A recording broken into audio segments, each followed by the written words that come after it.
اعوذ باللہ من الشیطان الرجیم بسم اللہ الرحمن الرحیم انما ذالکم الشیطان یخوف اولیاءہ فلا تخافوهم وخافون ان کنتم مؤمنین ولا يحزنك الذين يسارعون في الكفر إنهم لن يضروا الله شيئا يريد الله ألا يجعل لهم حظا في الآخرة ولهم عذاب عظيم صدق الله العظيم۔ گزشتہ درس میں آپ حضرات نے یہ بات سنی کہ صحابہ کرام کو ایک شخص آیا تھا ڈرانے کے لیے، جس نے کہا کہ مشرکوں نے جو ہے وہ مکہ کے لوگوں نے بڑا لشکر تیار کر لیا ہے اور ان کے ساتھ بہت سارے لوگ بھی مل گئے ہیں، تو وہ ابھی تم پر حملہ کرنے کے لیے آ رہے ہیں۔ تو اللہ تعالیٰ نے اس شخص کو مشرکین کا ایجنٹ بتایا ہے۔ تو اللہ تبارک و تعالیٰ فرماتے ہیں انما ذالکم الشیطان، پختہ بات ہے وہ جو تمہیں ڈراتا تھا وہ شیطان ہے، یخوف اولیاء، وہ ڈراتا ہے اپنے ساتھیوں سے۔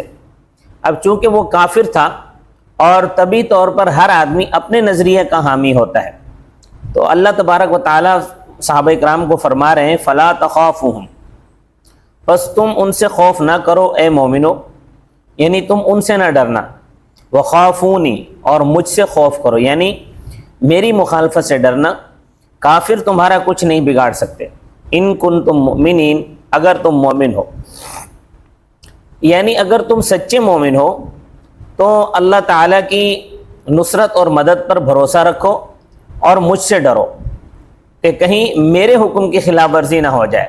اب پھر چاہے کافر کتنے ہی زیادہ ہوں اور کتنے ہی زیادہ کیوں نہ ہوں، فتح آخر کار ایمان والوں کو حاصل ہوتی ہے۔ تو ایسے متعدد مقامات پر اس کا مظاہرہ ہو چکا ہے کہ اللہ تبارک و تعالیٰ نے تھوڑوں کو بہتوں پر فتح عطا فرمائی۔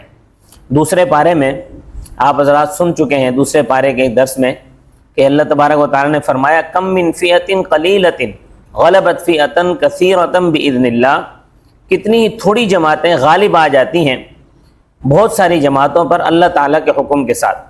حضرت طالوت رحمۃ اللہ علیہ کا جو لشکر تھا وہ حضرت طالوت کے سمیت 313 افراد پر مشتمل تھا، اور مقابلے میں جالوت کا لشکر 1,00,000 کا لشکر تھا، تو 1,00,000 کی 313 کے ساتھ کیا نسبت ہے؟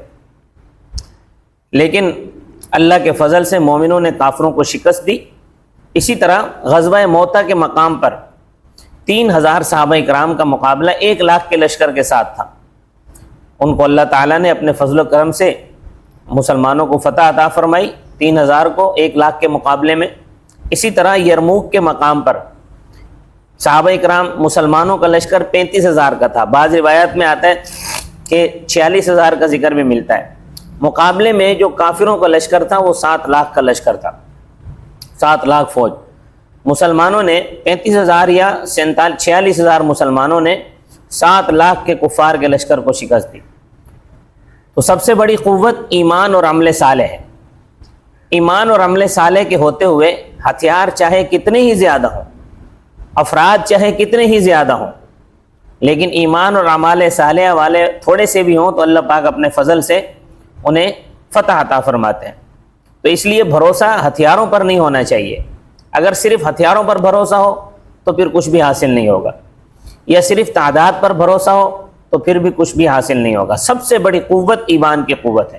اللہ تعالیٰ کا وعدہ ہے وَأَنْتُمُ الْأَعْلَوْنَ إِن كُنتُم مُؤْمِنِينَ، غالب تم ہی ہوگے بشرطے کہ تم مومن ثابت ہو۔ پھر وہ جو منافق جو غزوہ احد میں الگ ہو گئے تھے، ان کی علیحدگی کا آپ صلی اللہ علیہ وسلم کو طبی طور پر صدمہ تھا، کیونکہ ایک آدمی ساتھ آئے اور پھر درمیان میں چھوڑ کر اپنے ان کے دشمن کے ساتھ جا ملے، دشمن کا ساتھ دے تو صدمہ تو ہوتا ہے۔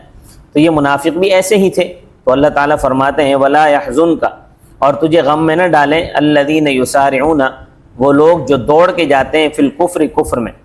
یہ منافق جو کافروں کی طرف دوڑ کے جاتے ہیں اور ان کے ساتھ جا کے مراسم قائم کرتے ہیں، تمہارے لیے گردشوں کے منتظر ہیں، آپ صلی اللہ علیہ وسلم فکر مند نہ ہو۔ انہم لن یضروا اللہ شیئا، بے شک وہ ہرگز اللہ تعالیٰ کو کچھ بھی نقصان نہیں پہنچا سکیں گے۔ تو جب وہ اللہ تعالیٰ کا کچھ نہیں بگاڑ سکتے تو آپ صلی اللہ علیہ وسلم تو اللہ تعالیٰ کے پیغمبر ہیں، تو آپ صلی اللہ علیہ وسلم کا کیا بگاڑ سکتے ہیں؟ اور رب رب ہے، ایک آن میں دنیا کو بنا بھی سکتا ہے اور ایک آن میں دنیا کو تباہ بھی کر سکتا ہے۔ یرید اللہ اللہ یجعل لہم، اللہ تعالیٰ ارادہ کرتا ہے اس چیز کا کہ نہ کرے ان کے واسطے حظاً فی الآخرہ، آخرت میں حصہ، کیونکہ انہوں نے ایمان کا دعویٰ کر کے کفر کی طرف رجوع کیا ہے۔ زبانی طور پر تو کلمہ پڑھتے ہیں، اندرونی طور پر کافروں کے ساتھ ہیں، لہذا جب وہ خود ہی ایمان کی طرف نہیں آنا چاہتے تو اللہ تعالیٰ زبردستی کسی کو ایمان نہیں دیتا۔ ایمان لانے میں اور کفر اختیار کرنے میں اللہ نے انسان کو اختیار دیا ہوا ہے۔ 15ویں پارے میں آتا ہے فمن شاء فلیؤمن ومن شاء فلیکفر، بس جو شخص چاہے ایمان لائے اور جو شخص چاہے کفر اختیار کرے۔ تو جب وہ کفر کی طرف مائل ہیں تو پھر آخرت کا حصہ ان کا جو ہے کس طرح ہو سکتا ہے؟ وَلَهُمْ عَذَابٌ عَظِيمٌ، ان کے لیے عذاب ہوگا بڑا، جیسا کہ قرآن کریم میں ایک اور جگہ آتا ہے ان المنافقین فی الدرک الاسفل من النار، کہ بے شک منافق جہنم کے سب سے نیچے والے طبقے میں ہوں گے، یعنی وہاں بڑا سخت عذاب ہوگا۔ اس آیت کریمہ میں کافروں کی آخرت میں ناکامی کا ذکر تھا۔ اگلی آیت کریمہ میں اللہ تعالیٰ فرماتے ہیں کہ دنیا میں بھی ناکام ہوں گے اور اللہ تعالیٰ کے اس دین کا بھی کچھ نہیں بگاڑ سکیں گے۔ ارشاد ربانی ہے ان الذین اشتروا الکفر بالایمان، بے شک وہ لوگ جنہوں نے خریدا ایمان کے بدلے کفر کو۔ ایمان سے مراد فطرت سلیمہ ہے جس پر بچہ پیدا ہوتا ہے، کافروں نے وہ فطرت ضائع کر دی اور کفر اختیار کر لیا۔ یہ بھی فرماتے ہیں کہ اللہ تعالیٰ نے انسان کو عقل دی ہے، حواس ظاہری اور باطنی جیسی قوتیں عطا فرمائی ہیں، ان سے ایمان خریدیں جو تمہیں جنت تک ساتھ لے جائیں گے۔ لیکن کافروں نے اپنی اس پونجی کو ضائع کر دیا، اپنی عقل کو بھی ضائع کر دیا، حواس ظاہری اور باطنی جو اللہ نے سمجھ کے لیے عطا فرمائے تھے انہیں بھی ضائع کر دیا، تو لہٰذا انہوں نے ایمان کے بدلے میں کفر کو خریدا۔ تو فرمایا یاد رکھو لن یضروا اللہ شیئا، وہ ہرگز اللہ تعالیٰ کا نقصان نہیں کر سکتے اور نہ اس کے دین کا کچھ بگاڑ سکتے ہیں۔ اللہ تعالیٰ کا دین حق و صداقت پر مبنی ہے، اس کو اختیار کرنے والے لوگ ہمیشہ قائم رہیں گے یہاں تک کہ حضرت عیسیٰ علیہ السلام نازل ہوں گے۔ وَلَهُمْ عَذَابٌ عَلِيمٌ، اور جن لوگوں نے ایمان کے بدلے کفر خریدا ہے ان کے لیے دردناک عذاب ہے۔ اللہ تبارک و تعالیٰ مجھے اور آپ کو ایمان پر پختگی کے ساتھ قائم رہنے کی توفیق عطا فرمائے۔ وَمَا عَلَيْنَا إِلَّا الْبَلَاغُ الْمُبِينُ۔